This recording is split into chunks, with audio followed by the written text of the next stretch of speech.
లేపాక్షి ఉత్సవాల నిర్వహణకు ప్రభుత్వం అందించిన సహకారం మరువలేనిదని హిందూపురం ఎమ్మెల్యే నందమూరి బాలకృష్ణ స్పష్టం చేశారు.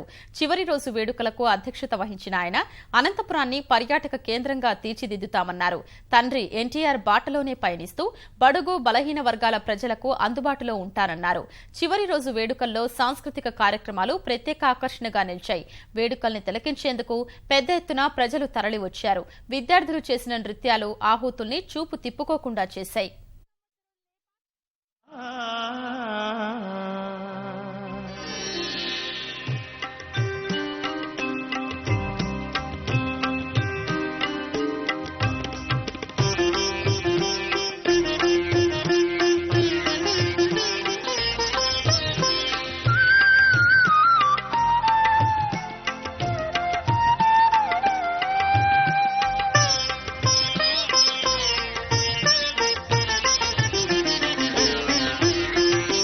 మా తెలుగు తల్లికి మల్లె పూదండ, మా కన్న తల్లికి మంగళారతులు.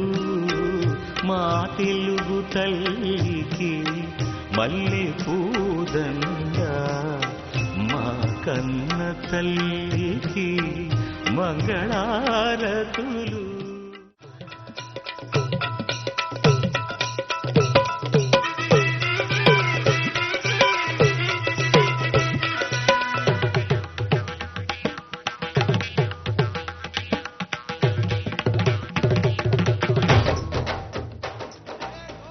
చాలా సంతోషంగా ఉంది. ఇన్ని సంవత్సరాలు నేను చలనచిత్ర రంగంలో ఉన్నా, ఎన్నో చిత్ర విజయోత్సవ సభల్లో పాల్గొన్నా. ఈనాడు కలిగిన ఆనందం ఎప్పుడూ కలగలేదు. ఎందుకంటే ఈరోజు నా జీవితంలో ఒక చెరగని ఒక మధురానుభూతిని మిగిల్చింది. ఆధ్యాత్మిక చింతన మన మనుషులందరినీ కలిపే ఒక బంధం. అలాగే మన పండుగల్ని అన్నింటినీ మనం గౌరవిస్తాం. మన సంస్కృతి ఇవన్నీ మనుషుల్ని ఒకటి చేసేవి. ఈ కార్యక్రమాలన్నీ ఇటువంటి అద్భుతమైన కార్యక్రమానికి పూనుకున్నందుకు ఆంధ్ర రాష్ట్ర ప్రభుత్వానికి, మరి నాన్నగారు ఏదైతే ఆనాడు తెలుగు భాష సంస్కృతి సాంప్రదాయాల్ని ముందుకు పెంచడానికి మరియు తెలుగు జాతి యొక్క స్ఫూర్తిని కీర్తిని ప్రపంచవ్యాప్తంగా తెలియజేయడానికి పూనుకున్నారో దానికి కొనసాగింపుగా ఇది కూడా ఒక భాగం. మన ఆంధ్ర రాష్ట్ర అభివృద్ధి అనగానే ఇక్కడ ఉన్నారు మంత్రివర్యులంతా కూడా. ఇక్కడే కాదు, కేంద్ర మంత్రివర్యులు కూడా శ్రీ వెంకయ్యనాయుడు గారు అయితేనేమి, గడ్కరీ గారు అయితేనేమి మొన్న వెళ్ళి కలవడం జరిగింది.